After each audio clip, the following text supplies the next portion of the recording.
Hi எல்லாருக்கும். இன்றைக்கி நம்ம டேஸ்ட்டான ஈஸியான முட்டை கிரேவி எப்படி செய்கிறதுன்னு பார்க்கலாம். அதுக்கு ஒரு பேனில் வந்து கொஞ்சமாக எண்ணெய் விட்டு பூண்டு வந்து ஒரு 7-8 பல் பூண்டு வந்து உள்ளே போட்டு பூண்டு வந்து நல்லா வணக்கணும். பூண்டு வந்து ஓரளவுக்கு வணங்கினதும் நம்ம வந்து சின்ன வெங்காயம் வந்து போட்டுக்கலாம்.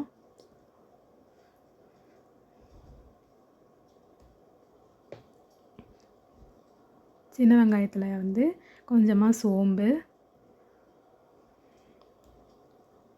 அப்புறம் கொஞ்சமாக சீரகம் போட்டு நல்லா வந்து வணக்கணும். வெங்காயம் வந்து நல்லா வணங்கணும். அடுத்து வந்து நான் ஒரு 3 வரமிளகாய் போட்டிருக்கேன். அப்புறம் கொஞ்சமாக கருவேப்பிலை போட்டு நல்லா வந்து வணக்கலாம்.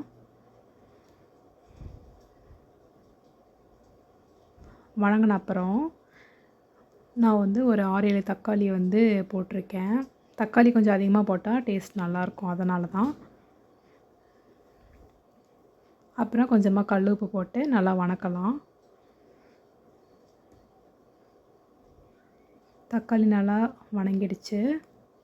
இப்போ வந்து கொஞ்சமாக வந்து மஞ்சத்தூள், கொஞ்சம் மிளகாத்தூள்,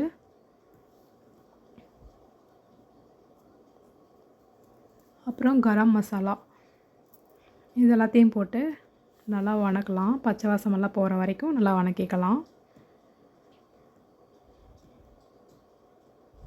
இப்போ நல்லா வணங்கிடுச்சு, பச்சை வாசனையெல்லாம் போயிடுச்சு. இதில் வந்து ஒரு 6-7 முந்திரி வந்து நான் வந்து போட்டிருக்கேன். போட்டு அதை நல்லா மிக்ஸ் பண்ணிவிட்டு அப்புறம் துருவின தேங்காய் வந்து கொஞ்சம் உள்ளே போட்டுட்டு அதையும் நல்லா மிக்ஸ் பண்ணிக்கலாம்.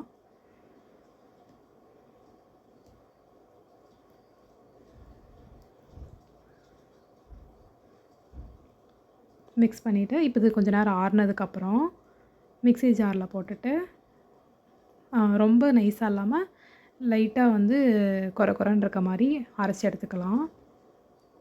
அடுத்து உங்கள்கிட்ட குழம்பு மிளகாத்தூள் இருந்தால் அதை வந்து போட்டு ஒரு 2 ஸ்பூன் போட்டு அதில் வந்து கொஞ்சமாக தண்ணி விட்டு இந்த மாதிரி பேஸ்ட்டு மாதிரி கலக்கி எடுத்துக்கலாம்.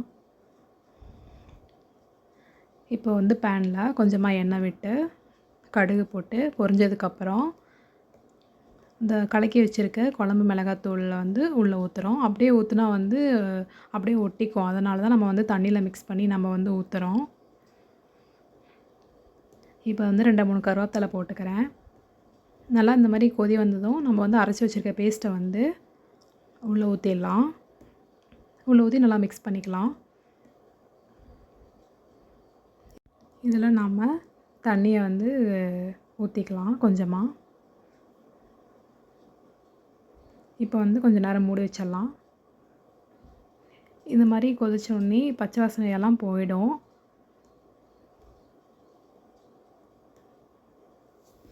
பச்சை வாசனைலாம் போனதுக்கப்புறமா குழம்பு வந்து கொஞ்சம் கிரேவி வந்து நல்லா கெட்டியான மாதிரி இருக்கும் நமக்கு.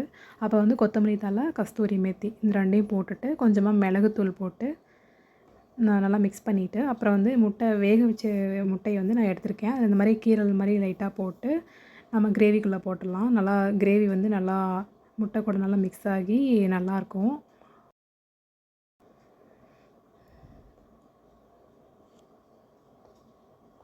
நல்லா மிக்ஸ் பண்ணி விட்டுட்டு ஒரு 5 நிமிஷம் லோ ஃப்ளேம்லேயே வச்சு குக் பண்ணிங்கன்னா நமக்கு வந்து கிரேவி ரெடி ஆகிடுச்சு. இதை வந்து பூரி சப்பாத்தி கூட சாப்பிட்டாலும் சூப்பராக இருக்கும். ட்ரை பண்ணி பாருங்கள்.